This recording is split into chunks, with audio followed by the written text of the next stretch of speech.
कहीं तो है सपना और कहीं याद, कहीं तो हंसी रे कहीं फरियाद। पल छिन तेरे मेरे जीवन की यही बुनियाद।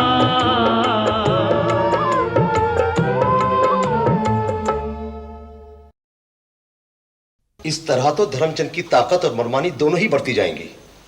52 के चुनाव के बाद जैसा झगड़ा तब हुआ था उससे कहीं बड़ा अब होगा। वो गए कहां? मास्टर हवेली राम? अच्छा। क्या हुआ? हबीब चाचा के समझाने पर भी ना माने? नहीं, वो मुश्किल से 10 मिनट वहां बैठे। उनके बेटे ने जो रेस्टोरेंट खोला है वो उसमें चले गए। गलती आपने की बाबूजी। आपको मेरा नाम सुझाना ही नहीं चाहिए था। इसके लिए मैं जिम्मेदार हूं। मैंने ही इनसे कहा कि आप पॉलिटिक्स में आना चाहते हो। चुनाव लड़ने के लिए नहीं। कितनी अजीब बात है कि जिस इलाके में मास्टर हवेली राम जैसा पुराना नेता मौजूद था, वहां से आपने उन्हें नहीं मुझे टिकट दिलाने की कोशिश की। मेरी जगह उनका नाम रखना तो एक तरह से उनका अपमान है। टिकट दिलवाने के लिए तो मैंने कहा था। मैंने सोचा कि शायद इससे तुम्हारा दुख। पापा, जय को खोने का दुख चुनाव का टिकट पा जाने से दूर नहीं होगा। बाबूजी, एक बार मैं मास्टर हवेली राम से अनुरोध कर देखूं। जरूर कोशिश कर। अच्छा तो मैं चलती हूँ अम्मा। इस टाइम रात में? कल तो आखिरी दिन है और फिर प्रिंस तो होंगे ही मेरे साथ। रेस्टोरेंट तक ले चलेंगे ना? हाँ जी जरूर। आप चले जाते इन्हों के साथ समधी जी। प्रिंस जा ही रहा है, तब इन्हें तकलीफ क्यों देती हो सुभद्रा? गाड़ी में जाने में क्या तकलीफ है? सैया झूठों का बड़ा सरताज निकला, मैं तो भोली थी वो चालबाज निकला। ये गाना तो मुझे गाना चाहिए। सैया तो मेरा चालबाज निकला। मेरी तो सैया भी तुम ही हो और चालबाज भी किसी से कम नहीं हो। चलो ड्यूएट ही गा लेने हैं। रेडी? 1 2 3। दिल तोड़ चला क्यों क्यों, दिल तोड़ चला बड़ा धोखेबाज निकला। वैसे ये अच्छा ही हुआ कि हम एक दूसरे के पल्ले पड़े और किसी के बस के थे नहीं। चलो कैश तो हो गया, अब चले? पिताजी को भी आने दो। वैसे गिनते गिनते रोज कितने पार कर जाती हो? जब ढाबे में ही 50 लेती थी तो यहां तो कम से कम 200 तो लेती होनी हो रोज के। कुछ नहीं लेती। अरे लेडीज का पर्स खोल के नहीं देखा जाता। जब लेडी अपनी तो पर्स पराया क्यों मानो? तुम इतना ज्यादा सच क्यों बोलने लगी हो राज? इसमें तो सचमुच कुछ नहीं है। ये तो टिप के। वाह जी, टिप सारा तुम ले जाओ और हम तापते रहें। टिप के पैसे होटल अकाउंट में। आखिर हमें होटल खरीदना है कि नहीं? बख्शीश के पैसे जमा कर करके। मिस्टर रोशन लाल, बूंद बूंद से सागर भरता है। जब बूंदों की बरसात होती रहे तब। पिताजी इलेक्शन में खड़े होने वास्ते राजी हो जाएं तो क्या मजा आए। जीतने वो जरूर है और जीतने हैं तो उन्हें कोई बड़ा औहदा भी मिलना है। फिर देखो मैंने कैसे फटाफट रकम जुटा लेनी है होटल वास्ते। रब्बा जी, मेरे पिताजी को चुनाव में लड़ने वास्ते राजी करा दो, मेरा होटल बनवा दो। मेरे चुनाव लड़ने और तेरे होटल के खुलने का आपस में क्या रिश्ता है पुत्र? पिताजी, वही रिश्ता है जो मेरा और आपका है। मैं कुछ समझा नहीं। पिताजी आप समझो भी मत, बस चुनाव लड़के कुछ बन जाओ। बाकी होटल वास्ते पैसे मैंने आप जुटा लेने बड़े स्टाइल से। मैंने क्या गलत कहा था लाजो जी? अगर मैं सत्ता की राजनीति में जाऊंगा तो ताकत और पैसे का दीवाना रोशन मेरी बदनामी करा के रहेगा। ये तो मस्खरा है मास्टर जी, दीवाना नहीं। आपने इसे कभी देखा है आज तक किसी को नुकसान पहुंचाते? लोगों से ज्यादा आप अपने बच्चों को बदनाम करते हो। और जो ये कमजोर है तो इसकी कमजोरी आपकी कमजोरी किस तरह बन जानी है? रोशन, पुत्र अब बंद कर यहाँ, बहुत देर हो गई। पिताजी, आपने टिकट के लिए दे दी अर्जी? तेरी सासू जी मुझे भगौड़ा कहती हैं, इसलिए मैंने चुनाव के मैदान से भाग जाने का फैसला किया। इन्हें तो बस दिन भर घर में बैठे बैठे गीता ही पढ़नी है। मैं रब का नाम लेता रहूं, इसमें तुम्हें क्यों बुरा लगता है लाजो जी? एक पुराना इनकलाबी बड़ा बड़ा रब का नाम लेता रहे तो बुरा लगना ही हुआ। मेरे चुनाव ना लड़ने पर इतना खफा क्यों हो? रब ने भी अर्जुन से लड़ने को कहा था। चुनाव? अब चुनाव की लड़ाई होती तो उसमें भी लड़ने को कहते, ये नहीं ना कहते कि घर में बैठे बैठे बस गीता ही पढ़ते रहो। पिताजी, हर्षरन दास जी और मंगला जी मिलने आए। नमस्ते जी। आओ जी आओ, बैठो।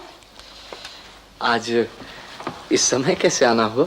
मैं अपने बाबूजी की ओर से आपसे माफी मांगने आई हूँ। किस बात की? इन्होंने मुझसे टिकट लेने को कहा तो कोई गुनाह तो नहीं किया? आपके रहते पहले मेरा नाम आगे बढ़ाना गुनाह ही तो था। फिर मेरा नाम मंजूर ना होता देखकर आपका नाम आगे बढ़ा रहे हैं, ये तो एक तरह से आपकी बेइज्जती है। मैंने तो ऐसा कभी नहीं माना। मैं चुनाव लड़ने के लिए मना कर रहा हूं तो सिर्फ इसलिए कि सत्ता की राजनीति मुझे पसंद नहीं है। मैं तो समझती हूँ कि आपके जैसे नेताओं के होते राजनीति में धर्मचंद जी या मेरे बाबूजी जैसे लोगों का विशेष स्थान होना ही नहीं चाहिए। ये कमजोर हैं। एक को अपने मुसाहिब का नाम सूझता है तो दूसरे को अपनी बेटी का। मैं आपसे सचमुच माफी चाहता हूँ हवेली राम जी। नहीं भाई, ऐसी कोई बात नहीं है। मैं तो इसलिए चुनाव नहीं लड़ना चाहता कि आपका पुत्र रोशन नालायक है, बेईमान है। मगर पिताजी, जो आपने चुनाव नहीं ना लड़ना है तो सतपाल ने हमारा नुमाइंदा बन जाना है। वो तो आप बेईमान हैं और उसका सियासी बाप धर्मचंद पक्का चोर है। मास्टर जी, आप तो उन ईमानदारों में से हो जिनके रहते बेईमानी की जीत होती रहनी है। आपने कभी सोचा कितनी खुदगर्ज है आपकी ईमानदारी? खुदगर्ज?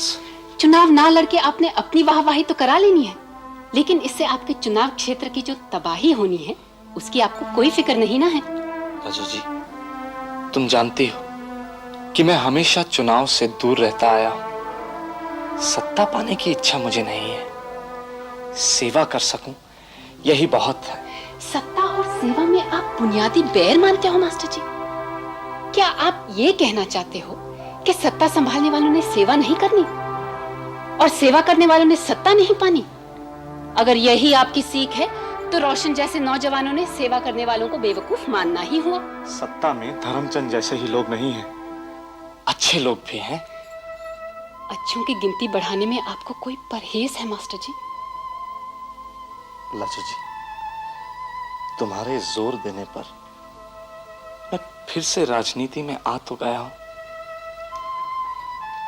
लेकिन अक्सर मुझे लगता है कि मैं कुछ कर नहीं सकूंगा। मैं तो बूढ़ा और थका हारा हूं ही। ये कौम मुझसे भी ज्यादा बूढ़ी और थकी हुई है। नहीं मास्टर जी, इस कौम के दिल में जोश है और आंखों में जवान सपने। जो आपने अपने को उन सपनों से जोड़ लेना है तो आप में भी वही ताकत आ जानी है। आपने अभी खुद कहा कि सत्ता में सब धर्मचंद जी जैसे लोग नहीं हैं, अच्छे लोग भी हैं। तो ये अच्छाई की प्रतिष्ठा का प्रश्न है। आप चुनाव में खड़े होने के लिए राजी हो जाइए। मैं सारे मतदाताओं की ओर से आपसे हाथ जोड़ के विनती करती हूँ। मास्टर जी, मंगला ने आपसे कुछ कहा?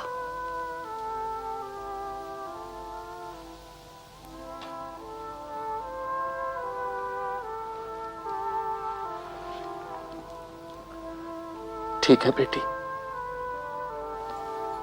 ठीक है। यही बुनियाद। पैरी पौना माता जी। जीता है पुत्र। पैरी पौना पिताजी। जीता है। पैरी पौना माता जी। पैरी पौना पिताजी। सुखी रवि विदा में। बधाइयां होवे। अभी तो टिकट भी नहीं मिला बीबी रानी। बधाइयां किस बात की? आपके सन्यास से संसार में लौटने पर। इसके लिए तो अपनी माता जी को बधाइयां दे पुत्र। ये कुचक्र इन्हीं का चलाया हुआ है।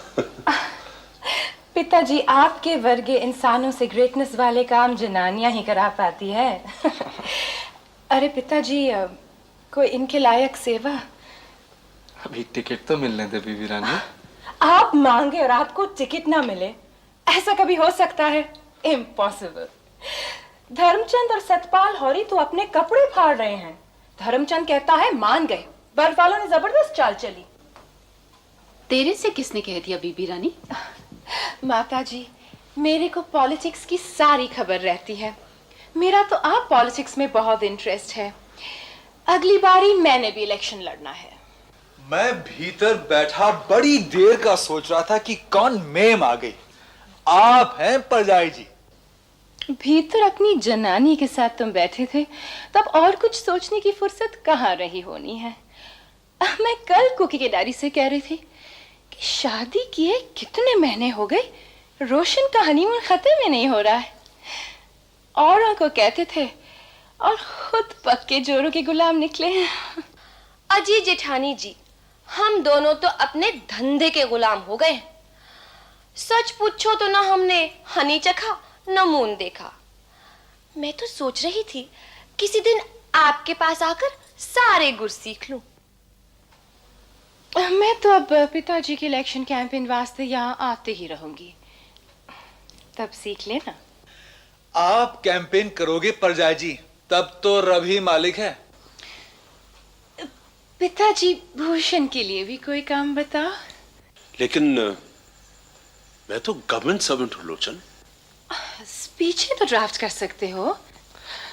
मेरे लिए स्पीच लिखने की जरूरत नहीं पड़ती। बोलना शुरू हुआ तो बोलते ही चले जाते हैं। कोई बात नहीं, जेठ जी जेठानी जी के लिए स्पीच लिख देंगे। क्यों जी परजाई जी, आप तकरीरें भी करने हो?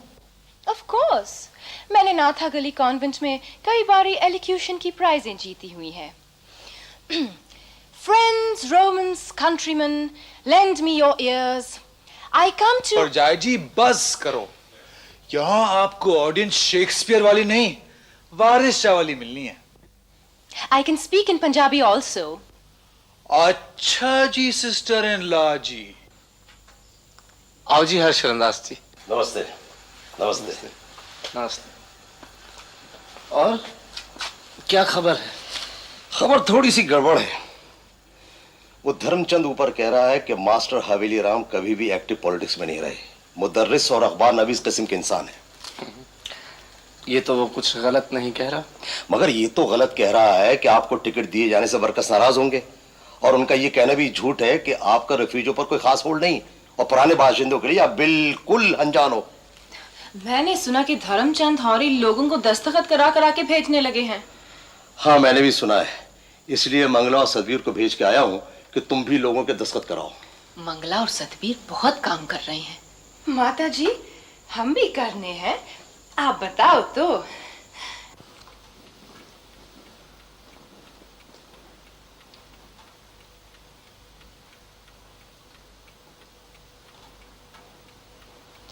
जब मास्टर हवेली राम के अपने इतने सारे लोग हैं, तो मंगला को क्यों दिन भर दौड़ाए रखे हैं? अब तो 10-12 दिन की बात है, फिर पोलिंग हो जाएगी। आप भी जाने देते हो?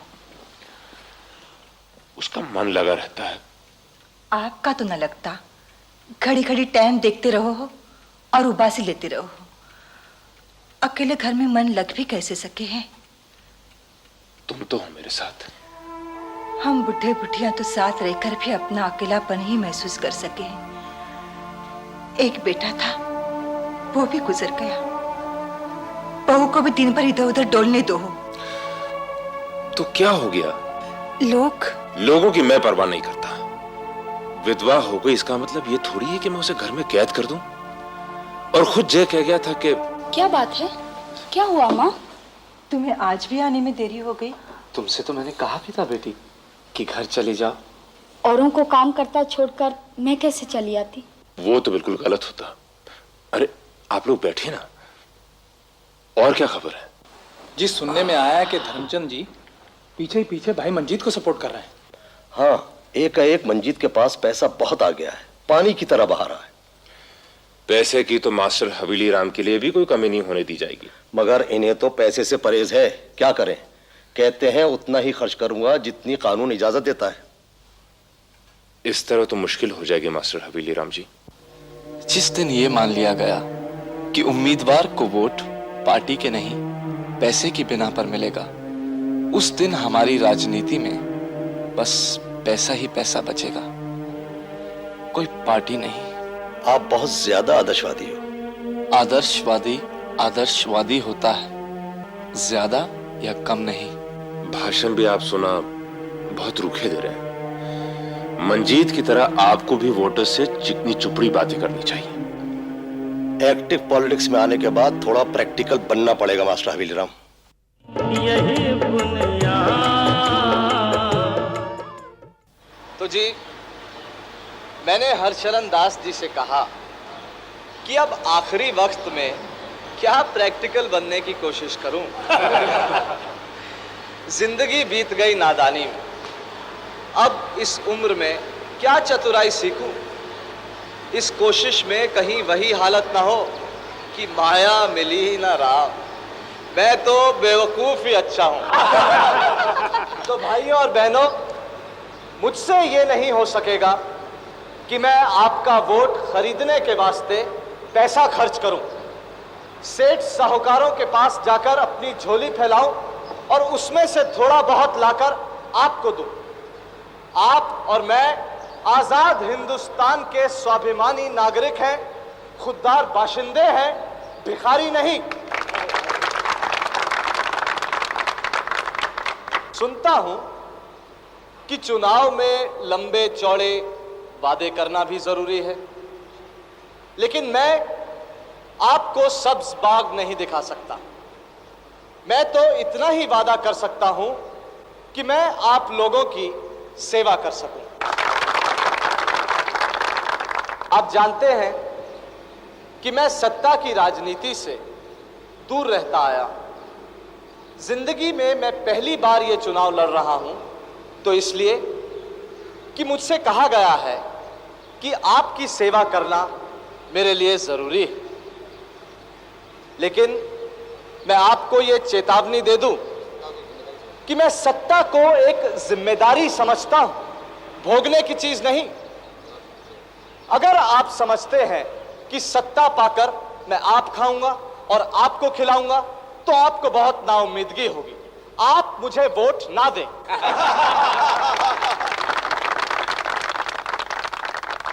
आपका नुमाइंदा होने के नाते मैं आपके प्रति सच्चा जरूर रहूंगा, लेकिन मैं अपनी अंतरात्मा के प्रति, अपने जमीर के प्रति और भी ज्यादा सच्चा रहूंगा। आप मेरे अपने हैं, लेकिन अपनों की खातिर भी मैं कभी कोई गलत काम नहीं करूंगा। मास्टर हवेली राम जिंदाबाद। मास्टर हवेली राम जिंदाबाद। मास्टर हवेली राम जिंदाबाद। मास्टर हवेली राम जिंदाबाद। आप लोग भी जिंदाबाद। लीजिए, मुंह मीठा कीजिए। गलत कीजिए ताकि आवाज बैठ ना जाए। जीता है मैं जीता है, मास्टर हवेली राम जीता है। जीता है मैं जीता है, मास्टर हवेली राम जीता है। मास्टर हवेली राम ना सिर्फ जीते हैं, बल्कि इन्हें एजुकेशन कमेटी का चार्ज भी मिला है।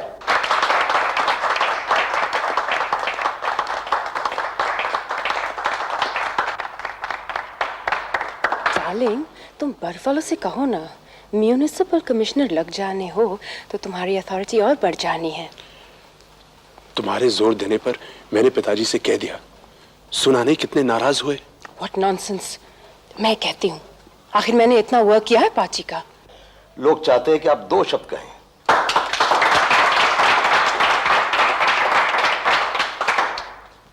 एक ही शब्द काफी है, धन्यवाद।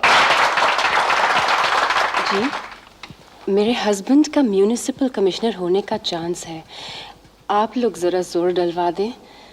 हाँ हाँ, क्यों नहीं।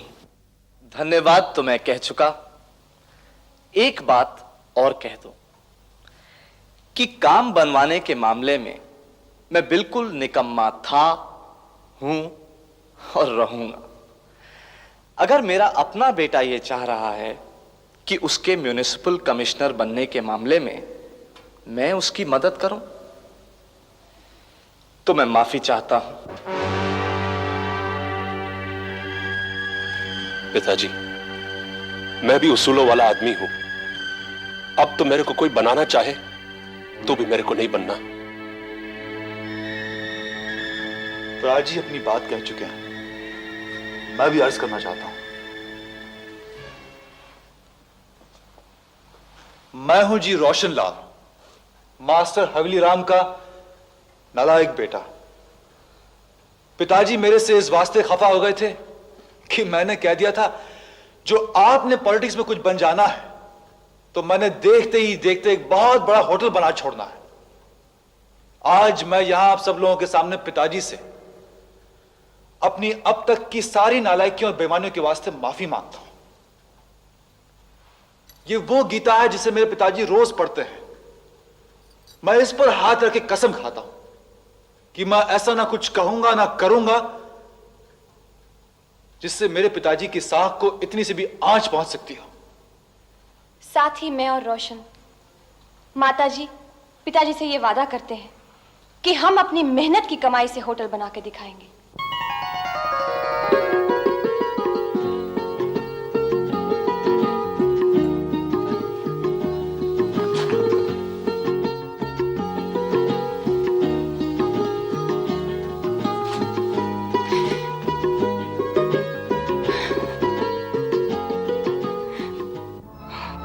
का ड्रामा, पार्टी का काम शुरू किया, चुनाव लड़ा, इसमें तो रेस्टोरेंट खुल गया और अब जीतते हैं तो दर्जनों होटल भी खुल जाने हैं। तुम्हारे वास्ते नहीं करेंगे, वही है सगा उनका। देखो कैसे गले लगा रहे हैं। अम्मा मैं तो चलूं, घर पे बच्चे अम्मा को परेशान कर रहे होंगे। मगर कार तो हबीबुल्ला भाई को लेने गई है। मैं प्रिंस को ले जाती हूँ साथ। सुनो जी, हम भी चले। अजी हाँ, हबीब भाई को यहां बुलाया और हम ही उठ के चले जाएं। ठीक है मंगला, तुम जाओ।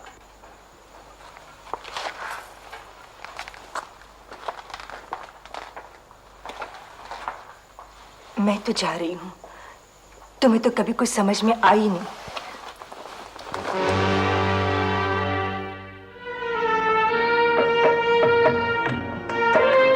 बताया था अम्मा, ये उधर ही जा रहे थे। आज जल्दी कैसे आ गए प्रिंस? जी कुछ बात करनी थी मंगला जी से। किस बारे में? साहित्य के बारे में। तुम लोगों का ये साहित्य मेरी तो समझ में ना आवे, सच्ची बात।